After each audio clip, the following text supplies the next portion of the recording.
Shavua Tov, and welcome to the 26th day of the Omer. My name is Jonathan Kaplan, and I'm going to talk about the 26th method in which one can acquire Torah, Kinyan Torah, and that is hasomeach bechelko, one who is satisfied or happy with one's lot. This is actually a concept that the Mishnah taught us earlier in the 4th parak, where it says, Ben Zoma Omer, Ben Zoma says, Mi ha'ashir, who is a wealthy person, hasomeach bechelko, one who is happy with one's lot. So you see, Chazal defines someach bechelko not only as an essential ingredient to the acquisition of Torah, but also as a character trait, a definition, if you will, of true wealth. We tend to define wealth as possessions, material possessions. The more one has, the wealthier one is. But what Ben Zoma is saying is that, in fact, it's one's happiness with one's possessions and lot that is the definition of wealth. And we all know of examples of people of very modest means who are very happy and lead full, enriched lives. And unfortunately, lo aleinu, people who have tremendous wealth who don't get a chance to enjoy it and don't necessarily lead complete, fulfilled, happy lives. And so the definition of wealth is not, as according to Ben Zoma, strictly measured by one's material possessions, but measured by what one has in terms of their happiness with what they have.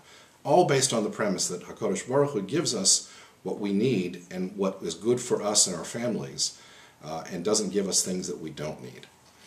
What I'd like to do, however, is explore a different facet of the concept of hasomeach bechelko as it relates specifically to Kinyan Torah. This is a Dvar Torah, if you will, a Musar Shmuz that I heard many years ago from Rabbi Gersten. The punishment that was inflicted upon Adam HaRishon after he ate from the tree, the Torah describes in detail what the punishment is. And the Psukim say in Bereshis, Arura ha'adama ba'avorech, the ground will be cursed because of you. Be'itzavon tochlena kol yemei chayecha, and with toil you shall eat all of your days. V'kotz v'dadar tatzmiach lach, and the ground will give forth thorns and thistles, meaning that your productive work won't be as productive as it could be. V'achalta es esev hasada, but you will eat from the grasses of the field. The pasuk at that point stops, and then the very next pasuk says, B'zei asapecha tochal lechem, with the sweat of your brow you shall eat bread. Very famous passage. So what's really going on here? Are we supposed to eat esev hasada, the grasses of the field, or are we supposed to eat bread? And why the difference, and why the second additional comment in the Chumash? There's a fascinating Gemara in Psachim on Daf Kuf Yud Ches Amud Aleph, page 118a.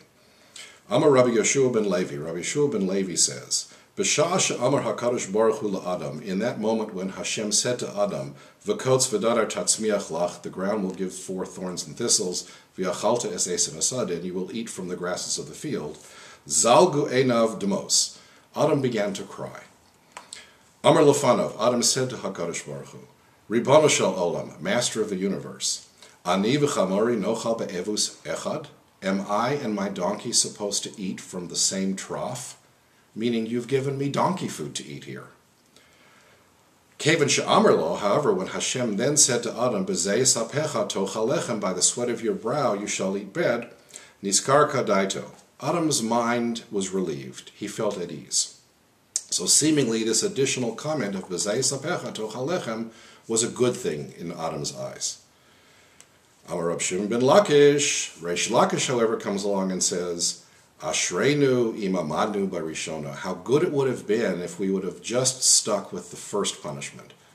Va'achalta es esev asada, that you shall eat from the grasses of the field. What's Reish Lakish saying? Why is this second aspect not so good? And what we really see from this is that there were two punishments. The first punishment was achalta es esev asada, the ground is going to be difficult to work and you will eat from the grasses of the field. Adam wasn't satisfied with that. Adam complained. You're giving me donkey food to eat. You could, if you will, almost construe this as a complaint that comes from hubris, from pride, from not wanting to be on the same level as his donkey, which is understandable. But when Adam complains, Hashem says, you want more? I'll give you more. B'zei sapecha tochal lechem. You can have bread, but there will be a cost to the bread. It will cost b'zei sapecha, the sweat of your brow, meaning it's not going to be without considerable effort. What really is going on here is lechem is a metaphor for riches or for wealth. It doesn't mean literally just bread. If you want to acquire wealth, if you want to acquire material possessions, you can do that. But you can only do that b'zei sapecha, with the sweat of your brow. There is an effort and a cost in terms of time and energy to achieve that level.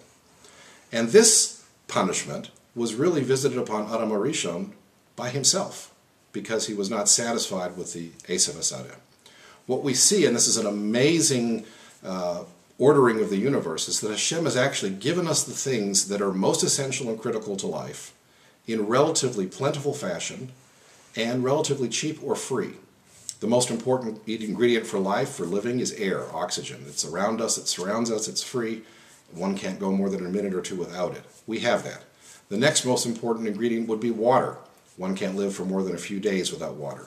Water in most parts of the world is very plentiful and either free or extremely cheap. We then move to food items, the basic staples that man can survive on. In our part of the world it would be wheat, bread that's made from wheat and the grains. In other parts of the world it might be rice or corn. These basic staples are relatively plentiful, relatively cheap, and one can live and survive on them quite nicely. But as you move up the food chain, as it were, to vegetables and to fish and to meat, the items become much rarer, much more expensive, and require greater cost, greater effort to acquire. It's as though Hashem is telling man, I'm giving you the sustenance that you need at a very reasonable price so that you can have time to do other things that are more critical to one's life. If you want those more luxuries, if you want additional items, you can have them, but it is by the sweat of your brow. And so what's amazing is that really every person in their own life and their own generation has the choice to make that Adam HaRishon made. We can decide how much punishment do we want. And so if we're not satisfied with a small car and we need a bigger car or a newer car, we can have that bigger or newer car, but it's going to cost us the sweat of our brow. If we want to trade up from a smaller home to a bigger home or a fancier home, we can do that, but it's going to cost us the sweat of our brow. And the cost isn't measured just in effort, but it's measured in lost time. Our most precious commodity is time. Time we could be spending with our families. And in the case of Kinyan Torah, time we could be setting aside each day for the study of Torah. But if we rob that time in the acquisition of more lechem, then we are truly falling prey to that punishment of Adam HaRishon. My bracha to all of us is that we should be able to be someach bechelko. We should be able to be happy with what Hashem has given us. We should not be pursuing material wealth for its own sake, and we should be devoting additional time to our family, to our friends, and to the study of Torah. Shavua Tov.